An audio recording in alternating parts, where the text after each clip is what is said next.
नमस्कार साथियों, ITI class 247 में आप सभी लोगों का बहुत बहुत स्वागत है। आज का जो हमारा वीडियो है वो है माइक्रोमीटर का इतिहास और आविष्कार के बारे में। ठीक है, तो आज के इस वीडियो में हम लोग जानेंगे कि माइक्रोमीटर का क्या इतिहास रहा है और इसका आविष्कार किसने किया है। ठीक है, तो इसकी पूरी जानकारी हमारे इस वीडियो में मिलेगी। वीडियो लास्ट तक देखना और आखिरी तक वीडियो को देखना, बीच में बिल्कुल भी स्किप नहीं करना है। और चैनल को अभी तक आपने सब्सक्राइब नहीं किया तो सब्सक्राइब जरूर कर देना। जो साथी नए हैं वो जरूर जल्दी से जल्दी सब्सक्राइब कर लें। चलिए तो स्टार्ट करते हैं हमारा वीडियो। तो देखिए, वीडियो में जैसा कि आपने थंबनेल में देख ही लिया है, ठीक है, थंबनेल में देखा है कि इस तरह का हमारा एक माइक्रोमीटर होता है।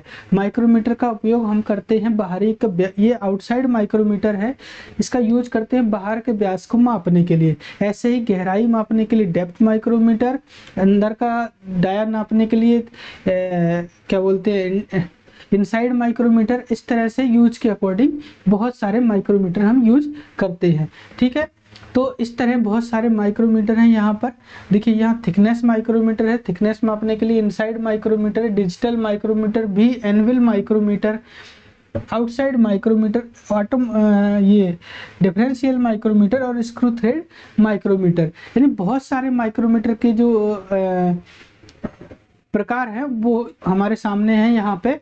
तो ये सारे जो माइक्रोमीटर हैं, ये जब माइक्रोमीटर को बनाया गया था तो इस तरह से नहीं दिखता था जिस तरह से ये सारे माइक्रोमीटर एकदम आधुनिक और लेटेस्ट हैं। उस समय ये सिर्फ खाली एक नट और बोल्ट के जैसा दिखता था। ठीक है, तो आज हम माइक्रोमीटर को जानेंगे। उससे पहले थोड़ा सा माइक्रोमीटर के बारे में समझ लेते हैं कि ये है क्या चीज। ये क्या है कि माइक्रोमीटर हमारा एक प्रिसीजन मेजरिंग इंस्ट्रूमेंट है। प्रिसीजन मेजरिंग इंस्ट्रूमेंट से समझते हैं कि ये एक बारीक मापी औजार है। बारीक मापी औजार मतलब कि ये 0.01 mm की शुद्धता में माप देता है, मतलब मिलीमीटर में। और ब्रिटिश सिस्टम में ये 0.001 इंच की शुद्धता में माप देता है। यानी कि ये हमारा ब्रिटिश सिस्टम में इसका लीस्ट काउंट हो गया। और 0.01 mm ये हमारा मीट्रिक सिस्टम में इसका लीस्ट काउंट हो गया। अब देखिए, इससे हम क्या मापते हैं, तो इससे हम मोटाई माप सकते हैं, छोटी मोटाई हो, है ना, और गहराई और व्यास यानी डायमीटर हम माप सकते हैं। अगर छोटे व्यास है तो उसके लिए हम छोटे स्मॉल माइक्रोमीटर का यूज करेंगे। छोटे माइक्रोमीटर का बड़ा व्यास है तो बड़े माइक्रोमीटर का, यानी साइज के अकॉर्डिंग हम लोग यूज करेंगे। तो इस तरह से एक माइक्रोमीटर का यूज किया जाता है। ये हमारा माइक्रोमीटर इस तरह से वर्क करता है नट और बोल्ट के सिद्धांत पर। अब बात करते हैं कि इसका आविष्कार किसने किया था। तो देखिए, विलियम गैस्कॉइन नाम के एक वैज्ञानिक थे जिन्होंने 1638 में, जिन्होंने कब 1638 में इसका आविष्कार किया था माइक्रोमीटर का। ठीक है, अब ये इनके बारे में जान लेते हैं कि विलियम गैस्कॉइन कौन थे। देखिए, विलियम गैस्कॉइन का जन्म हुआ था 1612 में, है ना, सन 1612 में इनका जन्म हुआ। और इनका निधन हुआ 1644 में। ठीक है, यानी 1612 से 1644 के बीच में हमारा इस माइक्रोमीटर का आविष्कार हुआ। और ये जो वैज्ञानिक थे, है ना, ये विलियम गैस्कॉइन, ये इंग्लैंड के वैज्ञानिक थे। अब देखिए, ये जो वैज्ञानिक थे, इनका जो माइक्रोमीटर का आविष्कार करने का मूल उद्देश्य था कि ये गैस्कॉइन एक खगोल शास्त्री थे, है ना। उन्होंने तारों, है ना, तारों और खगोलीय पिंडों के बीच की दूरी मापने के लिए इसका आविष्कार किया था। यानी जो तारे हैं, स्टार हैं और खगोलीय पिंड हैं, उनके बीच की दूरी मापने के लिए इसका आविष्कार उन्होंने किया था। तो ठीक है, अब उन्होंने पहली बार इसका आविष्कार किया तो इसको नट और बोल्ट के सिद्धांत पर इस्तेमाल किया। ठीक है, यानी स्क्रू और पेच के धागे, है ना, उसके सिद्धांत पर इन्होंने इसका इस्तेमाल किया।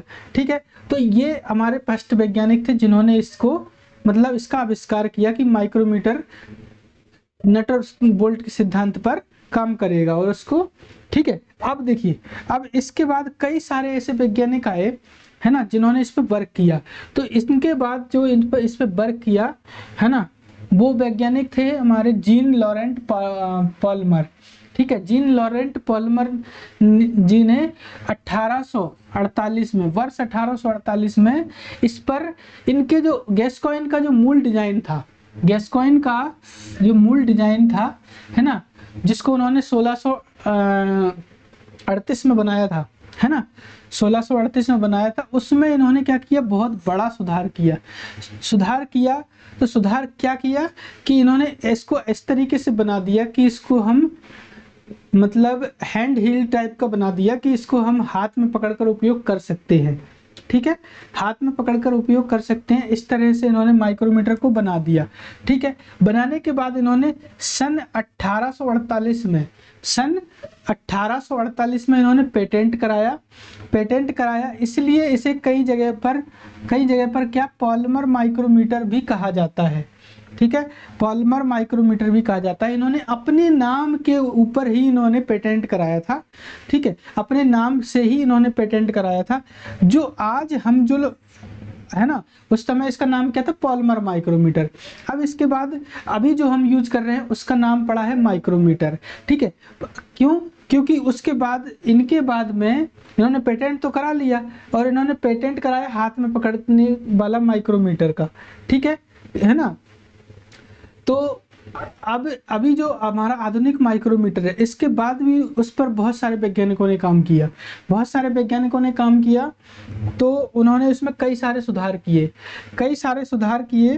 ठीक है। कई सारे सुधार क्या हुए कि जैसे जेम्स वॉट आए, हेनरी मोसडेले जैसे प्रसिद्ध इंजीनियर ने भी इसके डिजाइन को क्या किया, अधिक सटीक बनाया, ठीक है। यानी कि इसमें कई सारे ऐसे प्रोग्रेस हुए, है ना। उसके बाद में इसको फाइनली जो है आधुनिक और लेटेस्ट माइक्रोमीटर बनाया गया। अब देखिए, इन दोनों ने इस पर वर्क किया। इसके बाद में सर जोसेफ बिटवर्थ, इन्होंने माइक्रोमीटर को क्या किया, फैक्ट्रियों में और उद्योगों में बड़े पैमाने पर उपयोग करने योग्य बना दिया, है ना। उपयोग करने योग्य इस तरीके से बना दिया होगा कि देखिए, डेप्थ माइक्रोमीटर गहराई नापने के लिए, है ना, अकॉर्डिंग टू यूज, और आउटसाइड माइक्रोमीटर बाहरी बड़े व्यास के लिए, ऑटोमोबाइल माइक्रोमीटर, हब माइक्रोमीटर, है ना, डिजिटल माइक्रोमीटर। इस तरह से इन्होंने फैक्ट्री में यूज करने के लिए कई मतलब उपयोग करने के लिए बड़े पैमाने पर उन्होंने फैक्ट्री में यूज करने के योग्य इसको बना दिया। अब देखिए, अब पेटेंट कराया था सन 1848 में, है ना, पेटेंट कराया था सन 1848 में। किन्होंने करवाया था, जीन लॉरेंट पॉलमर ने। इन्होंने सन 1848 में इसको पेटेंट कराया। पेटेंट कराने के बाद इसको कहाँ रखा गया, पेटेंट कराने के बाद इसको जो रखा गया वो रखा गया पेरिस प्रदर्शनी में, ठीक है। पेरिस प्रदर्शनी में जब इसको रखा गया था, है ना, इस डिजाइन को कहां पर रखा गया, पेरिस प्रदर्शनी में जब देखा गया। किसके द्वारा देखा गया था, यहाँ पर एक कंपनी है ब्राउन एंड शार्प करके, इस कंपनी ने इसको देखा और इनको वो डिजाइन बड़ा पसंद आ गया और इन्होंने क्या किया, उस पर मास प्रोडक्शन चालू कर दिया। मतलब कि इसको उन्होंने व्यावसायिक बड़े पैमाने पर, मतलब व्यावसायिक पैमाने पर इन्होंने प्रोडक्शन को चालू किया। और प्रोडक्शन जैसे चालू हुआ और हर जगह इसकी सप्लाई चालू हो गई और हर जगह ये माइक्रोमीटर जाने लगा, ठीक है। इससे पहले, है ना, तो फैक्ट्रियों में इसका यूज होने लगा, इन्होंने मास प्रोडक्शन किया, है ना। उसके बाद फैक्ट्रियों में, उद्योगों में, हर जगह माइक्रोमीटर का यूज होने लगा, ठीक है। तो अब देखिए, जो हमारे वैज्ञानिक थे, पॉलमर वैज्ञानिक जीन लॉरेंट पॉलमर, तो ये कहाँ के वैज्ञानिक थे, ये फ्रांस के वैज्ञानिक थे, ठीक है। ये कहाँ के वैज्ञानिक थे, फ्रांस के वैज्ञानिक थे। अब हमारा माइक्रोमीटर बन के तैयार भी हो गया। तैयार होने के साथ साथ इसका मास प्रोडक्शन भी हुआ। मास प्रोडक्शन के साथ साथ ये फैक्ट्री उद्योगों में उपयोग भी किया जाने लगा, ठीक है। अब इसका निष्कर्ष क्या निकलता है, महत्व क्या निकलता है, ठीक है। महत्व देखिए, इसका निष्कर्ष ये निकलता है कि जो 1638 में खगोल विज्ञान से शुरुआत हुई माइक्रोमीटर की तकनीक तकनीक की, है ना। और वो आज हर मैकेनिकल और इंजीनियरिंग इंडस्ट्री की रीढ़ बन गया, ठीक है। यानी कि जो मैकेनिकल इंडस्ट्री है और इंजीनियर इंडस्ट्री है उनकी रीढ़ माइक्रोमीटर है, क्योंकि हम प्रिसीजन इंस्ट्रूमेंट की श्रेणी में ये आता है, और जहाँ पर हमारा स्केल और वर्नियर कैलिपर से माप हम नहीं ले पाते हैं बारीकता से, है ना। तो यानी कि वो जहाँ पर हमारा स्केल और वर्नियर कैलिपर फेल हो जाते हैं वहाँ पर हमारा माइक्रोमीटर काम आता है, ठीक है। तो देखिए, अगर बिना माइक्रोमीटर के हम कल्पना करें तो है ना, बिना माइक्रोमीटर के आधुनिक जो ऑटोमोबाइल सेक्टर है ना, ये भी हमारा असंभव होता, है ना। और एयरोस्पेस भी हमारा असंभव होता, और मशीन टूल्स वगैरह बनना भी, इनमें सटीकता लाना भी असंभव होता, ठीक है। तो ये सब बिना माइक्रोमीटर के नहीं होता, है ना। इसीलिए माइक्रोमीटर जो 1638 में हमारा खगोल विज्ञान से स्टार्टिंग इसकी हुई थी, ठीक है।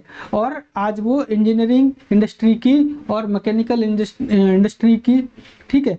और हमारे देश के जो उद्योग जगत है ना, विदेश में सब जगह इसका यूज हो रहा है, ठीक है। तो माइक्रोमीटर का ये हमारा इतिहास रहा है, और माइक्रोमीटर पर बहुत सारे वैज्ञानिकों ने वर्क किया, उसमें प्रोग्रेस लेके आए और लेटेस्ट माइक्रोमीटर बनाया गया, जिसको हम आधुनिक माइक्रोमीटर कहते हैं, ठीक है, जिनका हम यूज कर रहे हैं।